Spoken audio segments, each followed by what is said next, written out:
Okay, we're slowly getting through chapter 80 of the Kitzur Shulchan Aruch. I was in the synagogue across the street from my office here, and they have a camp from the United States that's studying in the synagogue over there where I sometimes daven, and they're also learning. I saw they had printed up. They're also learning the same chapter 80 of the of Kitzur Shulchan Aruch because it's very important for the laws of Shabbos. It covers most of the details of the laws is in chapter 80. Okay, so I believe we're holding. Let's do over quickly. Chapter law number 32 it says like this: Beged, a garment or clothing that hold on a second. A garment that that has a little has dirt. You should clean it with a rag. Again, we learned this just following up. You don't pour directly water on the clothing because the pouring the water is a form of washing. If a child urinates on a clothing, you cannot pour water directly on the clothing, but you can use a smart tooth, a small rag, to kind of wipe it down. But if he urinates on the ground or on a wooden vessel or the hide of an animal, the skin, so obviously in such a way you could pour the water to kind of so it shouldn't be a puddle of urine. And if a person washes one's hands, obviously when you go to the restroom or what have you, and you want to dry your hands with a towel, better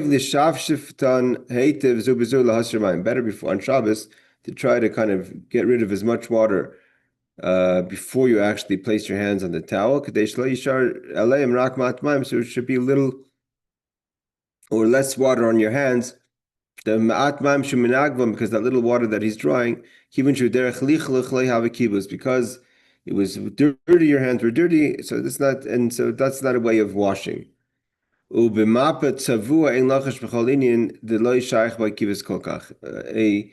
talking about a white towel, where the white towel, and this is we're focusing on the concern of washing. So the white towel is what you can think that one's trying to clean with water, whereas it comes to a colored towel, it's less of a concern. Okay, again, quickly, which I hope the footnotes are short here. It says it may be wiped down lightly as not to squeeze the dirt out of the garment of a form of washing. What about the 120. smell? Sorry? Getting rid of the smell Of? of the urine from the white towel. No. He's talking. He says that if you first of all, a smart tooth is a rag. A rag is not a towel. You don't wash your hands with a towel. You wash your hands with the rag. You wash your hands with the towel. You don't wash your hands with the rag. The rag when you're talking about, let's say, to get the urine off the clothing, that's with the rag. You just have to throw the rag in a place where you could clean it after Shabbos. But a towel, which is that you don't treat a towel like a rag. So there maybe, and it's more of a, so to say, a quality Item. item. So then you would say that maybe one's concerned that you're trying to clean it, but there's no concern of, or it doesn't look like washing when it comes to a rag. A rag is meant to be dirty, so to say, and you every once in a while you throw it in the washing machine. But it's not like you're trying to clean it to be nice. That's the same reason why colored people also wash their colored towels. But it's not like it's not so. For instance, a dirty white towel you wouldn't want in your kitchen doesn't look nice. You know what I mean? Yeah. So this rule applies to other liquids as well, obviously not just urine or water. 123 is see paragraph 40 for details about leather and plastics, which doesn't absorb the water. Sorry. 124 is okay. Shulchan Aruch 30210. The ruling accommodates the opinion of the Ye'arim that even as part of So the soiling process is forbidden even if the towel is clean anyways. This is a proper custom, but according to halacha, it is permitted to dry your hands even when all the water is on them, and even with an unclean towel. So even if it's a clean towel, that's surely it's better. It's less of a concern of washing. But even a dirty towel, and it looks like maybe you're washing, this is just something extra to try to clean off your hands from water or to dry off your hands before you place it in a towel. But halachically means, according to the strict letter of the law, it's not a deal. You shouldn't be stressed out about it if you didn't do it, or if you can't find a clean towel, even if it's a dirty towel, and maybe the water that you're using in your hand is some form of washing it. It's not the typical way. It's not how one washes it, and therefore halachically, the strict letter of the law, it's not an issue. So he's referring to the mention of trying to dry your hands off before you apply them to the towel, the white towel. Okay, now this is what we're holding. Law number 33. So we have two issues over here that we're discussing. One issue is this a form of washing? And the other one is the issue of saturating the towel, what have you, in water, and then the concern of squeezing. Squeezing is also, that's also concerned. So there's two separate issues here. So here we have chavis sheish b'mayim v'kiyetzveh. If you have a barrel that has water in it, you can't, let's say you just want to spread a sheet on top of it. You're not allowed to. If it's not the assigned cover for this barrel. Why? Because the assigned cover of the barrel, that's its job. So you're not going to be squeezing it. A towel that or let's say a sheet or something, afterwards you may end up, it's going to get wet and then you're going to want to squeeze it out. So the concern is you may end up squeezing it.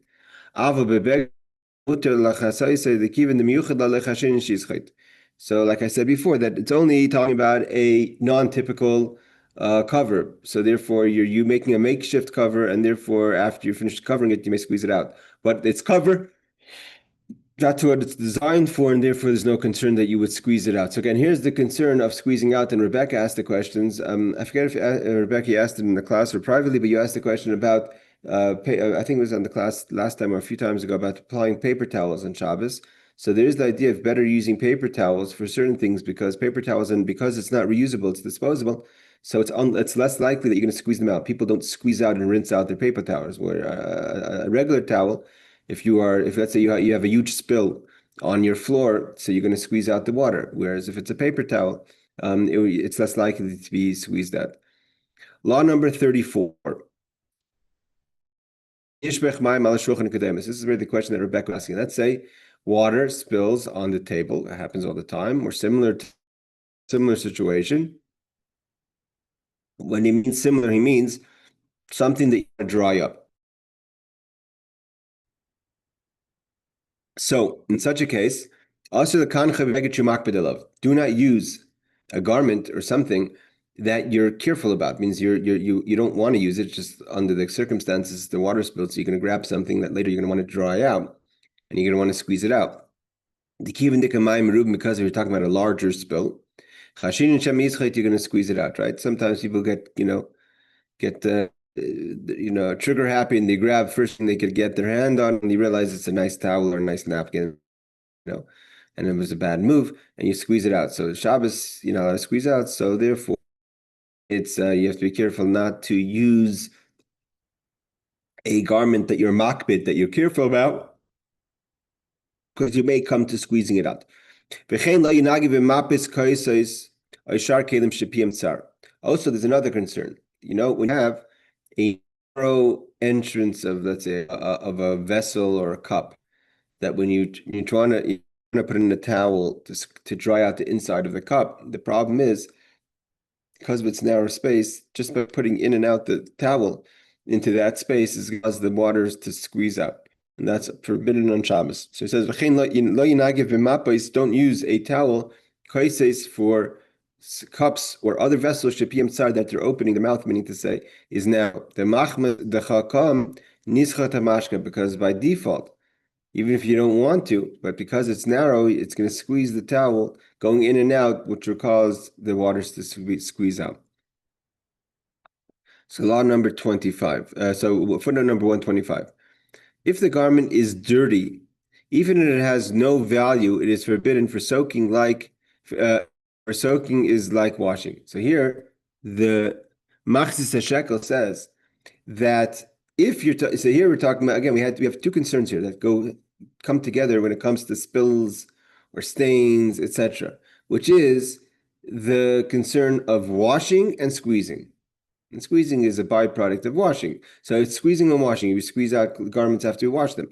So if it's a dirty towel, and you have, let's say, a big spill on the floor, it's the science of it is usually right that when you have water in a cup, it doesn't look like you have a lot, but when it spills on the floor, all of a sudden it becomes a lot. So when there's a big spill on the floor, and if you're going to put a dirty towel, so that's a form of washing the towel. So it's better, obviously, to use a clean towel and to be careful because you have to. If you're going to use a towel, you may end up squeezing it. So don't use a towel. It's a hard garment to find, right? If it's a clean towel, it makes sense that you're more careful about it. If it's a dirty towel, you won't care so much about it. So you have to find a towel you're not makbid on it. You don't care if it gets wet. At the same time, it's not dirty because dirty, then you're washing it. So a clean towel that you don't mind if it gets wet. And everyone has those in their cupboard, right? When you have towels that are you won't put them out for display because they're ready tearing or what have you. So they're not 100% a shmata yet. Shmata is like a rag, but they're they're towels you use for when you need to dry something. So they're not, so you don't care if it gets wet, and at the same time it's not dirty. You wash them, you keep them in the cupboard for when you need them. So something like that is what you should use when it comes to drying up things on Shabbos. 126 is talking about, yes, if it's a large spill, so then even if you're using a non so it's because it's a large spill, you have to be careful. If it's a garment of value, you may squeeze it out. If there's a tablecloth, you must also make sure not to spread the water any further. So let's say this always happens, right? So you have Baruch Hashem today, we have table protectors, right? So something underneath the tablecloth in case of spillage. When you have children, you have to take that into account. But let's say you have a tablecloth and you spill on the tablecloth directly. Excuse me. Sorry. You must also make sure not to spread the water any further. See Pri Megadim 302:12. But the Bir Halacha rules that you can be makel, means you could be lenient if necessary. If the part is spread on, if the part it is spread on is clean, so it's not like you're washing the tablecloth. So again, why shouldn't you spread it? Because it's a tablecloth, it's a nice garment, and you don't want it to get too wet because then you're going to squeeze it out. But if it's a dirty tablecloth and you're spreading the water, then the problem is that you're cleaning the tablecloth. So again, there's the balance between concern of washing something that's dirty and concern of squeezing something out that's valuable. Okay, well, that's important to you. 127. Even if they are not of any value, so you can't use a towel, because in that case, there's nothing to do with value. We're talking about the narrow cups, because when it goes in and out of the cups, it's going to squeeze, by definition, it's going to squeeze the waters out. Okay. Now is another question. This happens all the time, especially for us when we lived in Seattle. This was a regular occurrence. We lived very far from our synagogue. My father would walk from our house to the Chabad house, which was about a 40-minute walk up and down the hills, and it was not uncommon at all to be walking home or to shul in the rain, right? Seattle rains a lot. So if you live in New York, let's say, you could, run in, you have a shul close by, but in Seattle, we walked literally 45 minutes. And here in Yerushalayim, also sometimes we'll walk a long time if you go to the old city and you're walking in the rain and your clothing gets wet. So what do you do with wet clothing on Shabbos? It's not simple. A lot of times, we have guests in Seattle. We used to have guests in Seattle all the time, especially when we were growing up. They would come for a Shabbos meal and they were soaking wet, So what do you do with the clothing that get wet in the rain on Shabbos? So he says this, if a person is walking outside on Shabbos, obviously, and it starts to rain, and the rain is raining on you and your clothing. So You could go to your house. It's not a problem of, say, carrying the water, or it's not a problem of etc. But when you take off your garments and you undress,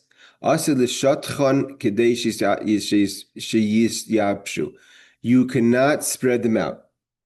Now here, there's the problem of also maris ayin. Maris ayin means that when a person spreads them out like you would after a wash, like you spread it out like on a dry rack. So by doing that, it may look like you washed your clothing on Shabbos and now you're doing the drying part. So you're not allowed to spread them out. Let's say you're walking in the summer and it's wet from sweat. Also, you can't spread them out. The koshkein, meaning to say difference is that the rainwater is obviously semi-clean water, so then it's kind of like washing and drying. But here, sweating is obviously, anyways, you're gonna have to wash them again. But nevertheless, you shouldn't spread them out. The koshkein the also lishatchan negadation. Then surely, if you have an open flame or a heater, to spread them out near the heater to be dried by the heater is forbidden. Even to stand with your wet clothing by a fire to kind of dry off the clothing is forbidden. But you can't stand by a open flame or a very warm place that's very hot. Hold on, Barbara. I know this is a question that we have in Seattle all the time. It says he says it is uh, even if you are wearing them, it is forbidden. It is likewise forbidden to shake off the water from the garment. So you come home and you have a coat, you can't shake it out before you hang it up. Now, hanging it up to throw it in a pile is obviously not what you're supposed to do, but you shouldn't dry it like you would dry specifically a wash.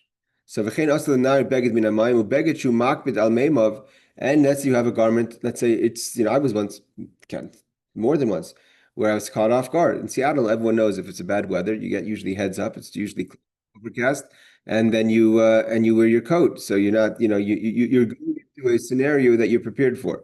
But there does happen every once in a while where you end up in a scenario that you're not prepared for, and you don't have a raincoat. Or you get caught if you're in Miami. I once walked from Miami on Shabbos. I didn't know that there could be sudden rain. And literally, I walked 3 blocks from my brother-in-law's house to the synagogue. And anyone who's been to Miami rain, it's like torrential rain. It's like you're going through a rainforest. And I literally came not wet. I came soaking to shul. Like literally, like just I gave up. It was just like literally as if I went swimming for an hour in the lake. It was just totally warm, hot water. I was soaking. So you have a case where you're makbid. You don't want, and I didn't want my suit, my kapata, my Shabbos garment to get wet, right? I wasn't prepared. I didn't have a raincoat. What about a clothing that you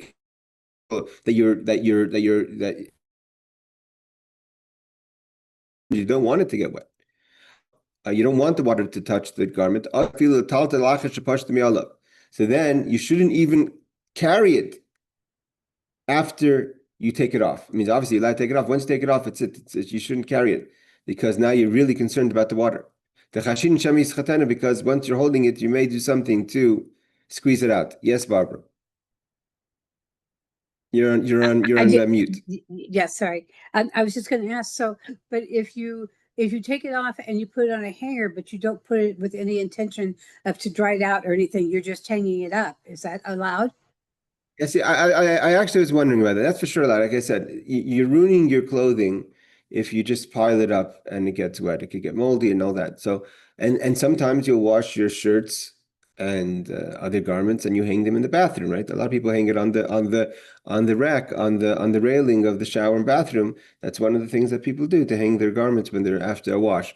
So even though but it's not like spreading it out like on a special washing. In Israel they have these like foldable things that after, especially in Israel, it was a luxury to have a dryer, right? And there's heat outside, so it's not like there's plenty of outside heat to dry your clothing. So everyone has dry hanging rack.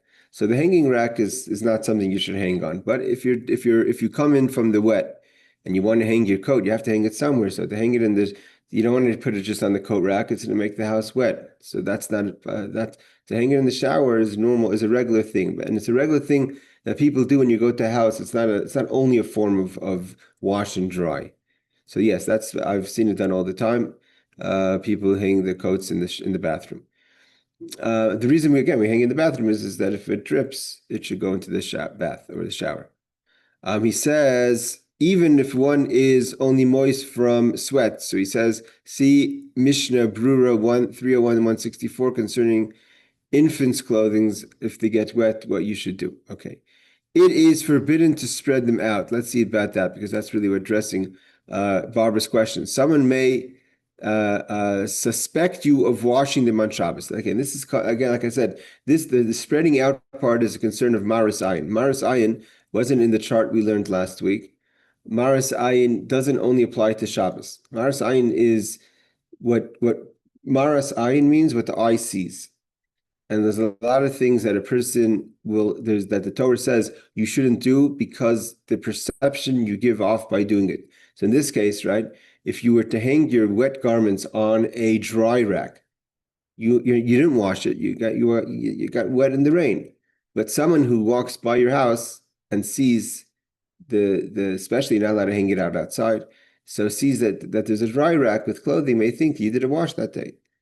So that's called Marasayin. And there's a lot of laws of Shabbos, especially Shabbos, that connected to Marasayin, that even though you didn't do anything forbidden, but the eye who sees it may think that you've done something forbidden. For instance, if there's a partnership with a Gentile and they don't know there's a partnership, and your public service is open on Shabbos. Let's say you have a pool or a merachatz or a wash, something that's forbidden to do on Shabbos that's open on Shabbos. And everyone thinks you own it, so then they think you're doing business on Shabbos. There's a lot of things that are called Marasayin, and there's a lot of laws that are connected to Marasayin. For instance, if it's out of the boundaries of the city, where a Jew shouldn't be anyways, because a Jew shouldn't be leaving the city, so then there's less concern of Marasayin, because the Jew wouldn't be there. So the only person who would see it is a Gentile who we're not concerned about the Marasayin. So Marasayin has a lot of rules of what it means to what people may suspect. For instance, the suspicion that negligence of the law is not called Marasayin. If a person thinks that this law is forbidden, and by seeing you doing it may think that you're doing something wrong, that's not called Marasayin. It has to be that what they think you're doing is wrong. So there are rules to Marasayin that's discussed more in detail in the laws of Shabbos when you learn it in a more detailed way. And again, it applies to other things as well. But that's the main concern over here with leaving your clothing out to dry. That's why when I'm saying about the coat hanging in the bathroom, that's a regular thing people do when they come in from the rain.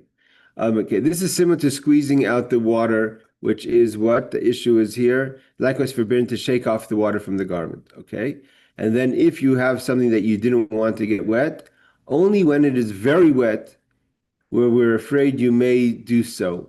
The Mishnah Brura says, so he stipulates that this idea of not touching it after you take off is not if it's a little wet, but if it's soaking wet, then we're scared you may squeeze it. Okay. Like I said, this is not something that's uncommon, especially if you in your place where it rains a lot. This thing, you could experience this question all the time. The law continues. Law number 36. Okay.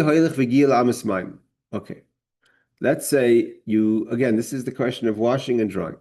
If you come to you come to a stream, and you can jump, like you jump over it.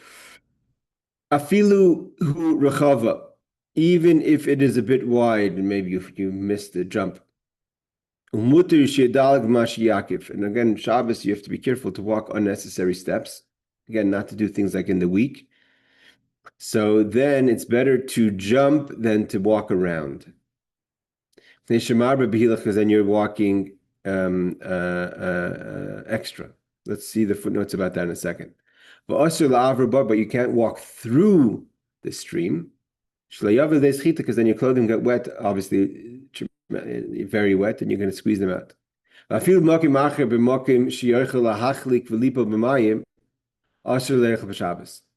he adds to that, it is forbidden to walk on Shabbos in any place where you might slip and fall into water.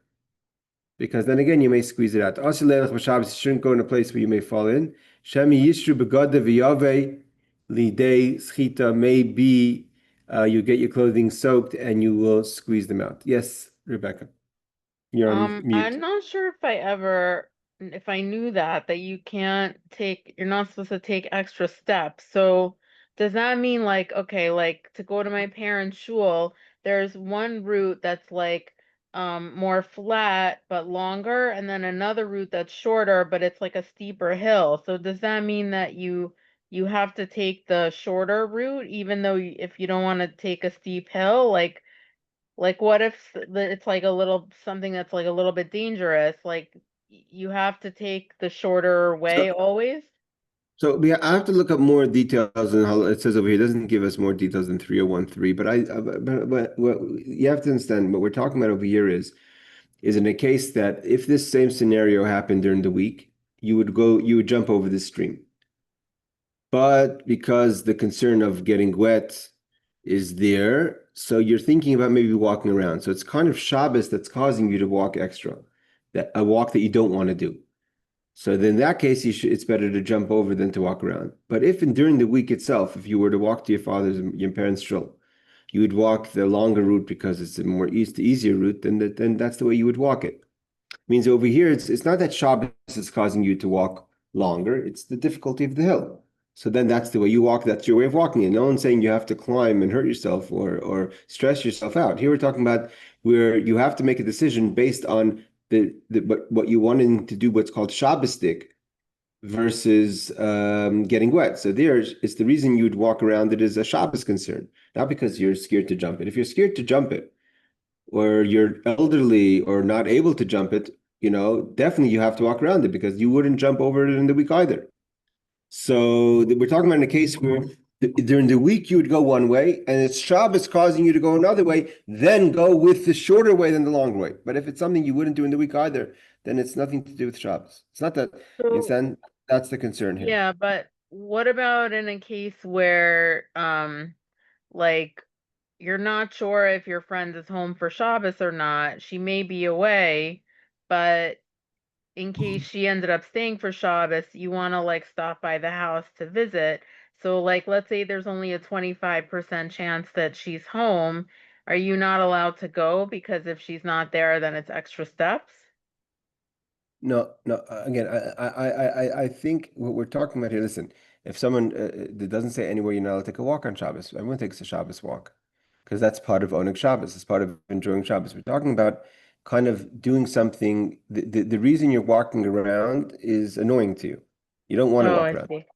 You want to walk shorter, but you're scared that if you jump over the thing, you may get wet and squeeze out your clothing. So you're going to walk longer. So there they say then better to jump over than to walk around. But anything Okay. that's part of your norm or part of Oneg Shabbos, that's part of your Shabbos experience. So if it's a regular thing to go to a friend on a small chance that they're home, that's okay. That's part of your enjoyment is to go visit people on Shabbos. Okay, thank you. And there you can't say, just to follow up on that, there you can't say this the issue of, well, if it wasn't Shabbos, I'd call them up and find out because it's regular to take a chance in something like that. And so you're okay with it. It's not annoying to you. All right. Haya hayalech lidvar mitzvah. This is all talking about just regular walking. But if you're doing it for a mitzvah, Kigoin, what would be a definition of doing a mitzvah for a walk? The hakol pnei aviv, to go greet your father. Oy rabbi, or to meet your teacher. These are all things that are nice. It's respectable. It's a mitzvah. Amisha gadol b'chachma, or not even your father or your teacher, but someone who's considered a wise person, who's greater than you. Again, all basically a sign of respect. That would be the mitzvah. Yochel aver benar, then you could go through the river, even, not just to jump over it, even though you get wet. Ulevad, there's some conditions. One is shiasa shini, do a little bit of a change. The change, kigon shlo yetzi yadi mitachas l'sfas chalukai. He says, for example, do not remove your hand from underneath your overcoat. Whatever, some sort of sign that would remind you not to squeeze it out.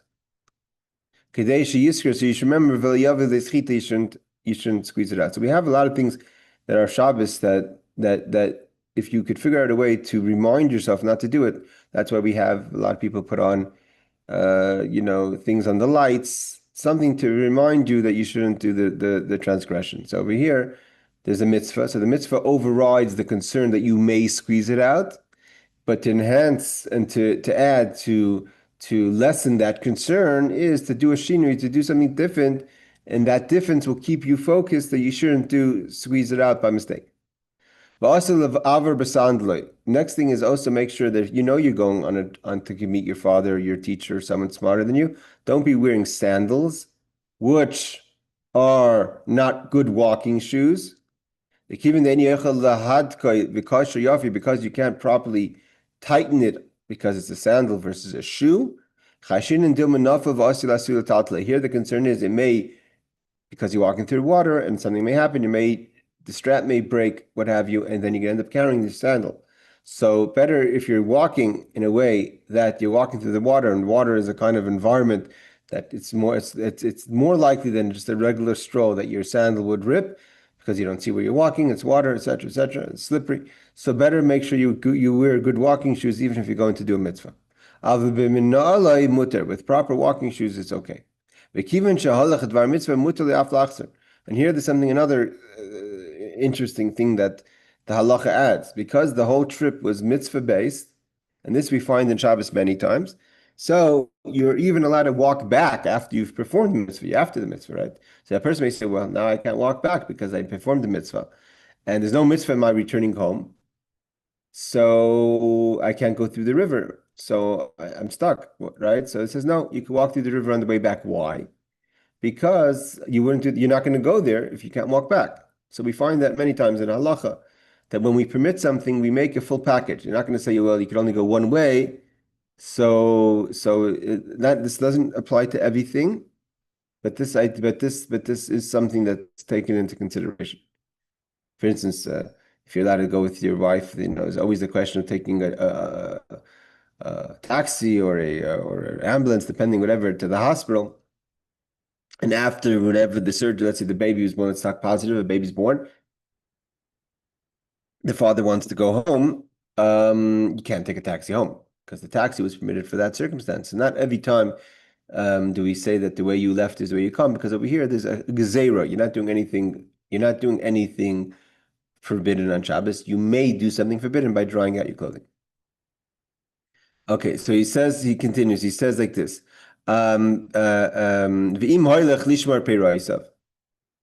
If you are going not for the mitzvah we said before of greeting your father, teacher, or someone wiser than you, but just to go watch something that belongs to you, like your fruits. He says, the Shemirath memoini have a gamken tzatz mitzvah. So here he says in the parentheses that monitoring your money, that shouldn't be a loss. Let's say make sure no one steals it, what have you, is also some sort of mitzvah to make sure that there's no loss. So in that case, because it's not such a strong mitzvah, and you decided you were nervous and you wanted to watch your stuff, so you could, or whatever the thing is, so you could go there, but you can't go back. So here, that's the difference. Means the mitzvah of going to greet your teacher or father. So if a person says, well, I want to do the mitzvah of greeting a special person, my father, my teacher, someone who's wiser than me. So if I could come back home, then I'm going to go. But if I can't come back home, I'll do the mitzvah another time. But when you have financial anxiety, which is also a mitzvah, so then the Torah says, the reason you're going is because you have financial anxiety. So if you want to go, we'll let you go. But coming back, that's going to be on you. Okay. Let's see the footnotes here. 134. What are we talking about here? Then you may cross the river if you're going for a mitzvah. When going to do a mitzvah, some poskim say that you may either cross the stream or go around it as you choose. Means in this case, you can walk around it.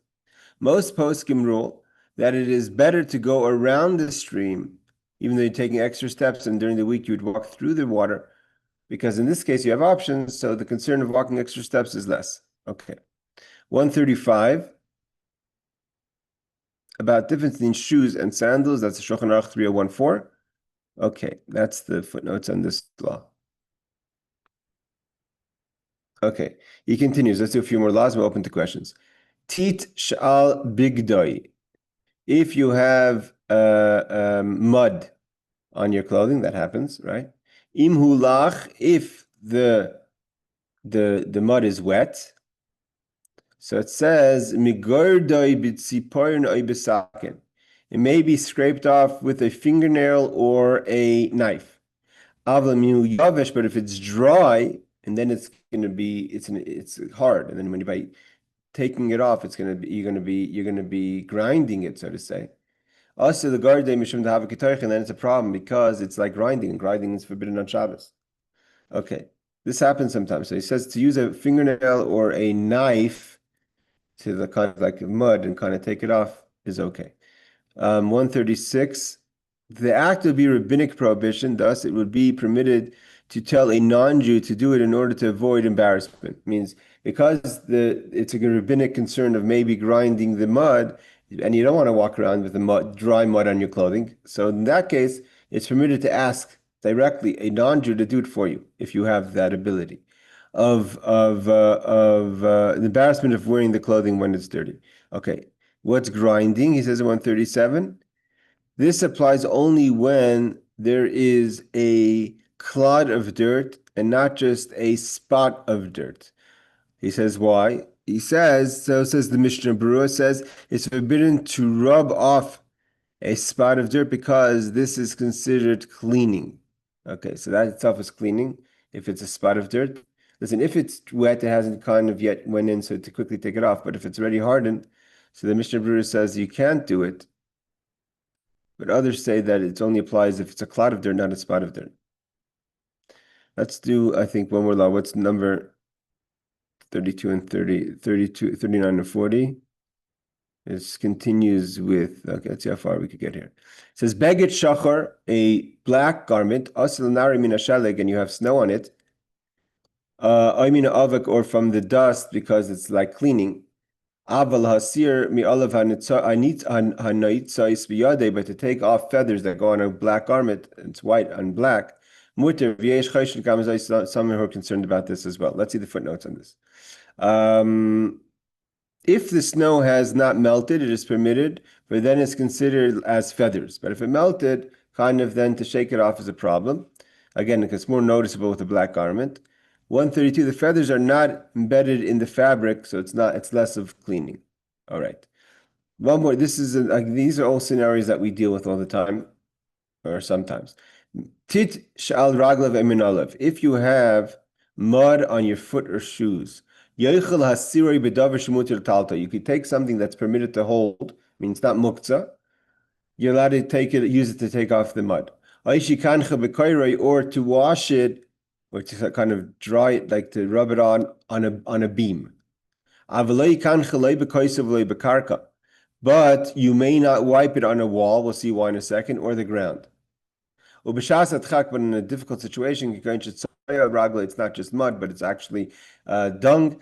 You walked into someone who left had his dog, took a walk. When we were kids today, it's less common. People are more sensitive about cleaning up after their animal. But when we were kids growing up, that didn't exist. When you walk to Shul on Shabbos, then the grass specifically, and sometimes the sidewalks were full of what we call dog dew, and we would step in it all the time, unfortunately. So if it's more than just dirt, on your shoe, and you don't have anything that you're permitted to hold, like let's say a butter knife, what have you. So then you could use a wall. Okay, he continues. And if there's not a wall, better then you could even rub it on the earth. We'll see what the problem with rubbing on the earth is in a second. And if it's not something that could get squeezed out, it's like a leather shoe, then also you could just pour water on it.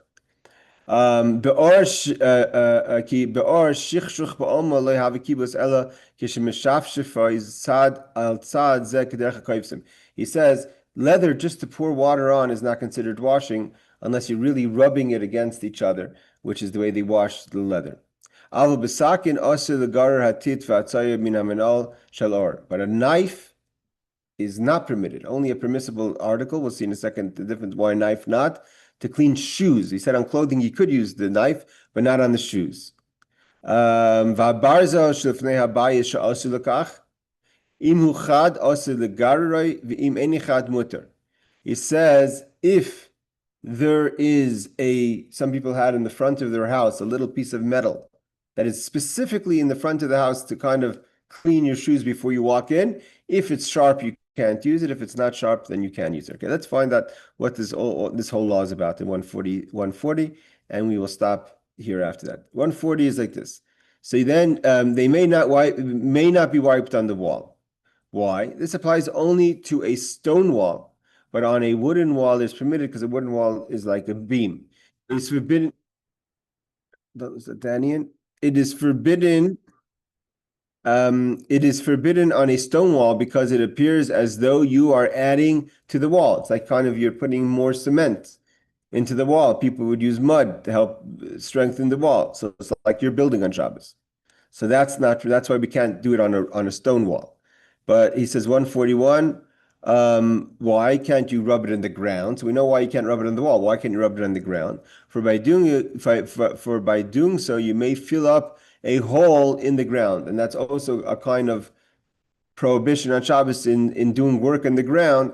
By rubbing on the dirt, you're kind of making a hole or filling a hole, which is prohibited. So therefore, he says you could use a utensil that's permitted to hold or a beam, but not on the wall or the grass, unless it's something that's extreme situation, like you have tsoa, you have dung, and then he says you could do it on the wall, and if not the wall, you could do it on the grass, on the dirt. 142, he says, then you may be wiped on the wall if it's like dung. The Mishnah Berurah rules you can rely on the vast majority of Rishonim who permit it. He says there's those who permit even doing a wall in an extreme situation, it's not a problem. What about if it is, why you're not allowed to use a knife? Even a blunt knife is forbidden. Doesn't give the reason. It says, it quotes the Gemara Shabbos in 141. I have to check that up.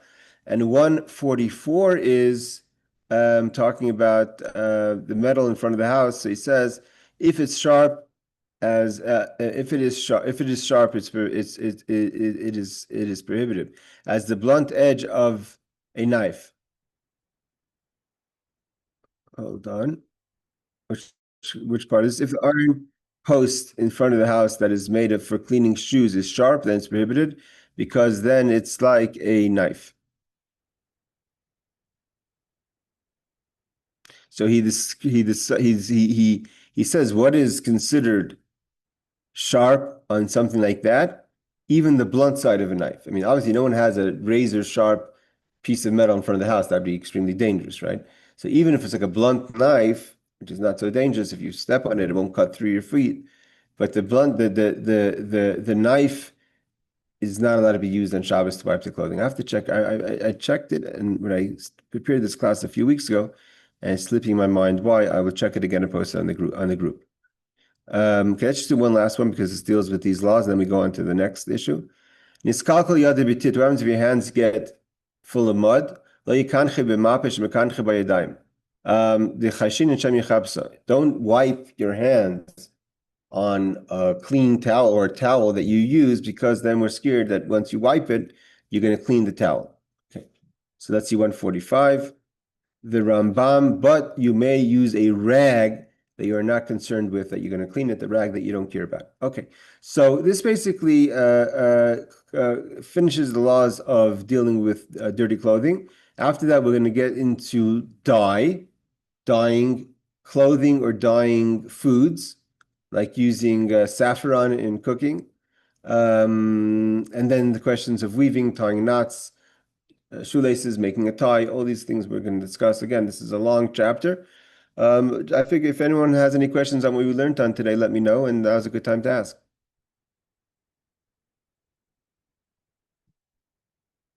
No? Oh, that's good. We had an easy class today. Hold on. If we have a second, let me just check quickly. The issue of knife on shoes.